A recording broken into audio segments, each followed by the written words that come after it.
두 번째 발표는 박가연, 이가영, 김나영, 김정은 4명의 학생들과 우영민 퍼실리테이터님으로 구성된 문화 대장정입니다. 휠체어 탑승 장애인들의 진정한 이동권 향상을 위한 장애인 편의시설 정보 제공 프로젝트라는 주제로 발표를 준비해 주셨습니다. 문화대장정 발표 부탁드립니다. 앞으로 나와 주십시오.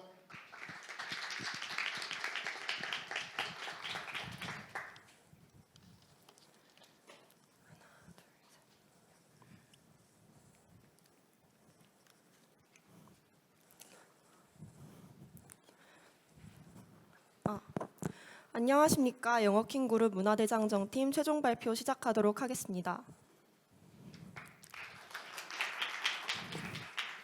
여러분은 혹시 화면 속의 사진이 어떤 상황인지 아시나요? 기사의 제목을 보면 장애인 단체의 시위로 장애인 단체와 시민들, 정부 간의 갈등 구도에만 집중하고 있지만 이는 장애인 이동권 보장에 대한 시위 모습입니다. 이들이 주장하는 장애인의 이동권을 보장하기 위해서는 이동시 보행과 교통수단, 정보통신시설, 공공건축물, 주거에 이르는 생활 필수 시설로의 접근에 불편이 없음을 의미하는 접근권의 개념이 함께 수반됩니다.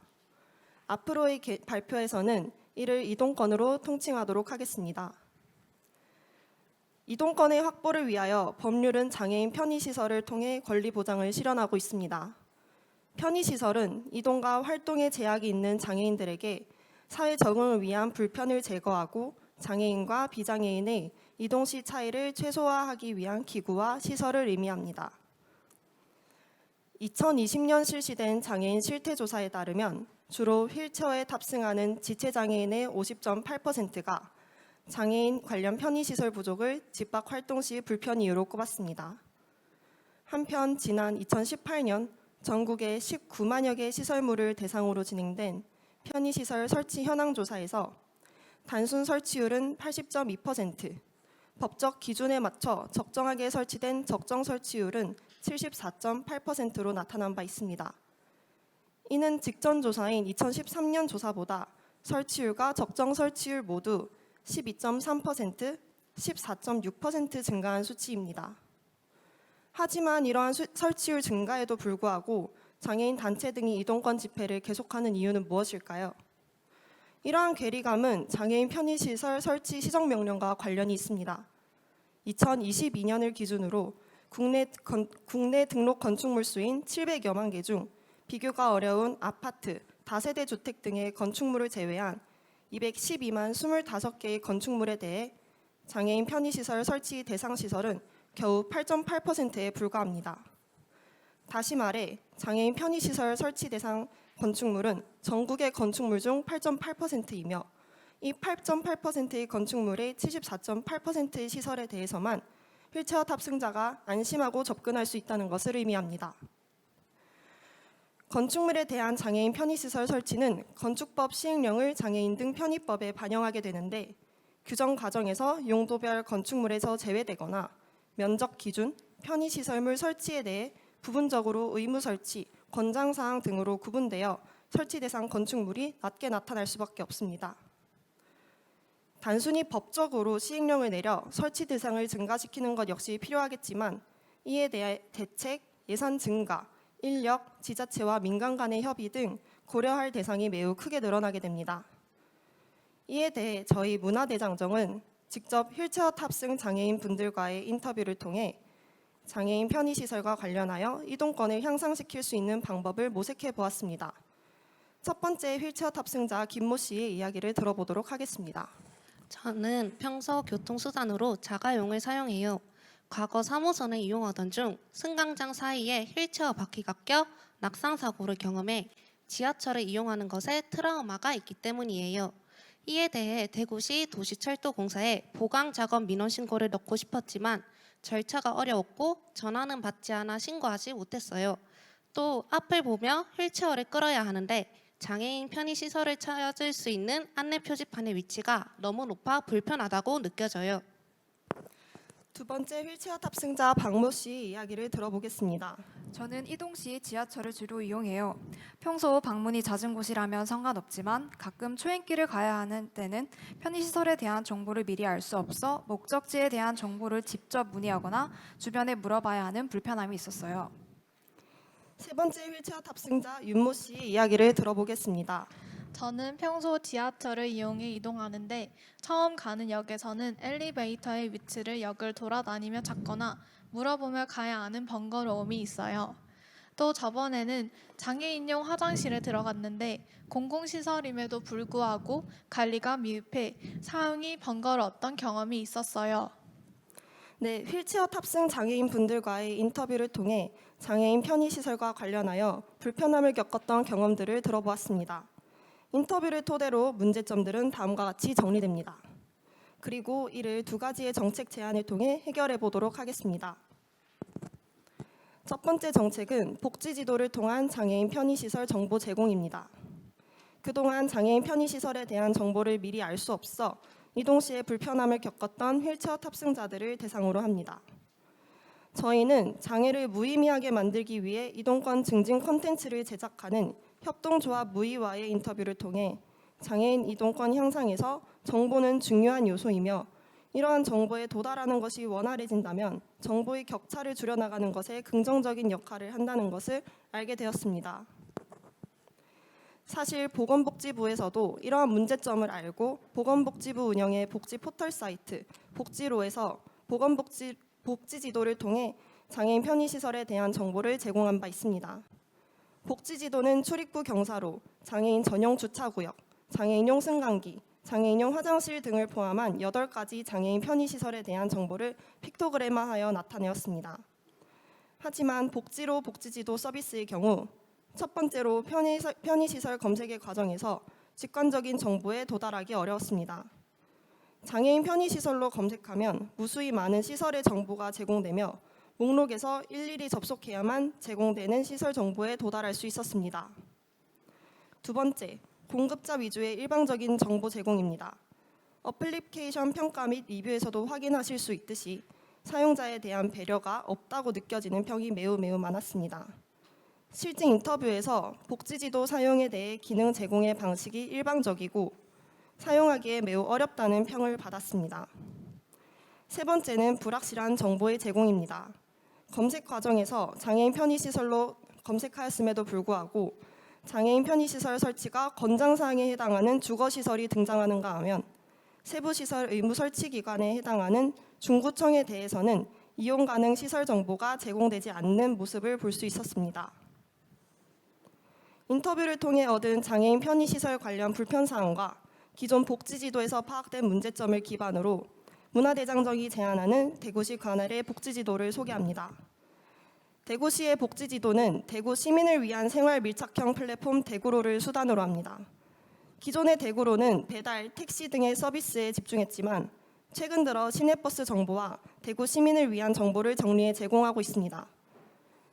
대구로의 가입자 수는 2023년 12월을 기준으로 50만 명을 돌파하며 대구 시민 약 5명 중 1명이 사용하는 지역 공공 플랫폼의 모범 사례로 인정받고 있습니다. 대구로를 통한 복지지도는 첫 번째로 검색 기능을 통해 보다 직관적으로 정보에 도달할 수 있습니다. 예를 들어 출입구 경사로 픽토그램을 누른다면 사용자의 위치를 기반으로 주변의 공공 편의시설 위치 정보를 제공받을 수 있습니다. 두 번째로 시설물 이용 중 관리가 미흡한 경우 이를 신고할 수 있습니다. 화면은 장애인 화장실 의무 설치 대상인 대구 서부정류장의 모습입니다. 문이 여닫이로 되어 있어 휠체어 탑승자 혼자 시설물을 이용하기에는 무리가 있고 휴지거리의 부재와 변기 레버가 바닥이 아닌 뒤에 있어 불편함을 야기하고 있습니다. 또 세면대 근처에 청소용구를 배치하는 관리 미흡의 모습을 볼 수 있습니다. 이러한 경우 이용 불편 신고를 통해 관할로 전달되어 시정을 요하는 기능을 통하여 민원 제기 과정을 간소화할 수 있습니다.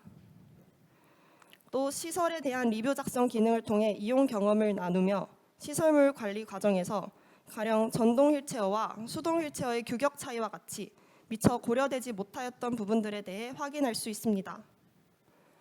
복지지도의 장애인 편의시설 정보 제공을 통해 장애인 편의시설에 대한 접근성이 향상되며 신고 및 리뷰 기능으로 시설물에 대한 관리 체계가 형성되는 것을 기대해 볼 수 있습니다. 정부는 현재 장애인 등 편의법에 근거하여 5년에 한 번 장애인 편의시설 실태 전수조사를 진행하고 있습니다. 그리고 이를 데이터화하고 있습니다. 복지지도에 제공될 편의시설의 위치와 상태 등의 정보 제공 과정에서 실현 가능성을 데이터 전문가에게 문의하였고, 이러한 데이터의 제공은 서비스 구축을 수월하게 만들 수 있다는 답변을 받았습니다. 다만 5년이라는 조사 기간이 시설 정보를 반영하기에는 무리가 있어 조사 주기의 단축이 필요하다는 의견이 있었습니다.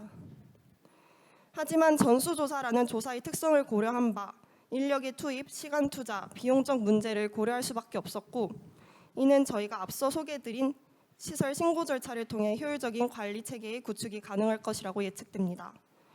복지지도를 둘러싸고 있는 이해관계자 분석은 다음과 같습니다. 이어서 두 번째 정책의 발표를 진행하도록 하겠습니다. 이동권 증진을 위한 두 번째 정책인 세이프로드를 소개해 드리겠습니다. 지하철에서 흔히 볼 수 있는 달대형 표지판의 높이는 2m 6cm입니다. 반면 휠체어 탑승자의 눈높이는 초등학교 3학년 평균 신장에 해당하는 135cm입니다. 이는 휠체어 탑승자가 그들의 눈높이로 달대형 표지판이 제공하는 편의시설 위치를 파악하는 데 어려움이 있음을 의미합니다. 실제 휠체어 탑승자와의 인터뷰 과정에서 저희 팀은 달대형 표지판의 문제점을 확인한 바 있습니다. 휠체어 조작에 신경 쓰며 이동해야 하기에 표지판 확인 과정에서 위험 부담이 발생한다는 것입니다. 이를 해결하기 위해 서울시는 2020년 지하철역 승강기의 위치를 알리는 세이프로드를 도입했습니다. 세이프로드는 직관적으로 엘리베이터와 같은 시설의 위치를 알 수 있는 안내 방식으로 바닥에 스티커를 붙여 정보를 제공하여 높낮이가 낮은 휠체어 탑승자가 보다 편리하게 위치를 찾을 수 있다는 이점을 가지고 있습니다. 본 사진의 왼쪽은 세이프로드가 부착된 서울시 지하철의 모습입니다. 사진처럼 서울시는 바닥에 부착된 유도선을 통해 쉽게 편의시설에 도달할 수 있습니다. 반면 오른쪽은 세이프로드가 부착되지 않은 대구시 지하철의 모습입니다. 사진처럼 대구시 지하철역은 휠체어 탑승자가 정보를 습득할 수 있는 장치가 한정적임을 알 수 있습니다. 그래서 저희 팀은 서울시가 도입한 세이프로드의 필요성을 인식하여 시민들이 직접 제안할 수 있는 쌍방향 소통 플랫폼인 토크대구의 세이프로드를 직접 제안해 보았습니다. 그 내용은 휠체어 탑승자의 평균 시선의 높이와 달대형 높이의 차이에서 발생하는 문제점을 지적하였고, 이와 함께 서울시의 세이프로드를 벤치마킹하여 제안하였습니다. 이에 대해 대구시는 현재 대구시 지하철 천장 안내판이 높다는 저희의 의견에 공감하였습니다. 또한 대구시에서 서울 사례를 분석해 재질, 초기 비용, 유지 보수, 이동 동선 등을 고려해 종합적으로 검토하여 향후 안내 표집 개선 시 바닥 안내 스티커도 반영될 수 있다라는 긍정적인 답변을 얻었습니다. 세이프로드의 기대 효과로는 휠체어 탑승자들의 편의시설 접근성을 높인다는 점입니다. 휠체어 탑승자의 시선을 고려하여 편의시설 정보를 제공한다면 이는 그들의 편의시설 접근성을 더욱 쉽게 할 것이라고 예상합니다. 지금부터 저희가 제시하는 이동권 향상을 위한 종합적인 기대 효과를 소개하겠습니다. 먼저 첫 번째 정책이었던 복지지도로 편의시설에 대한 정보를 제공함으로써 접근성이 향상된다면 문제점으로 인식되었던 장애인 편의시설을 미리 확인할 수 없었다는 점, 초행길 방문이 꺼려진다는 점을 해결할 수 있다는 기대가 됩니다. 더 나아가 복지지도 서비스의 신고 기능을 통해 관리 체계가 형성된다면 기존의 문제점이었던 장애인 편의시설 관리 미흡과 까다로운 신고 절차를 해결할 수 있을 것입니다. 또 하나, 역내 세이프로드를 설치함으로써 지하철 내 장애인 편의시설에 대한 접근성을 높일 수 있다고 예측합니다. 더불어 저희 정책의 장기적인 기대 효과는 다음과 같이 제시하고자 합니다. 종합적으로 정책 1과 정책 2는 기존의 휠체어 탑승자뿐만 아니라 노약자, 임산부, 유아차를 동반하는 시민과 같은 교통약자들에게도 이동권이 증진될 것으로 기대됩니다. 또한 첫 번째 정책에서 제시된 복지지도는 기존 대구시 생활 플랫폼 대구로를 수단으로 하여 복지지도를 통해 유입된 신규 가입자의 증가는 대구로의 잠재적인 고객 유치 가능성을 기대할 수 있습니다. 더 나아가 이동권 고취로 인해 장애인의 사회 출연을 통한 가시화 및 사회약자를 위한 안내시설 노출은 교통약자에 대한 인식 개선에 긍정적인 영향을 미칠 것으로 기대합니다. 이러한 이동권은 기본권의 한 종류로서 당연히 보장되어야 되는 권리 중 하나입니다. 하지만 이런 이동권이 보장되지 않는 사회가 과연 좋은 사회라고 할 수 있을까요?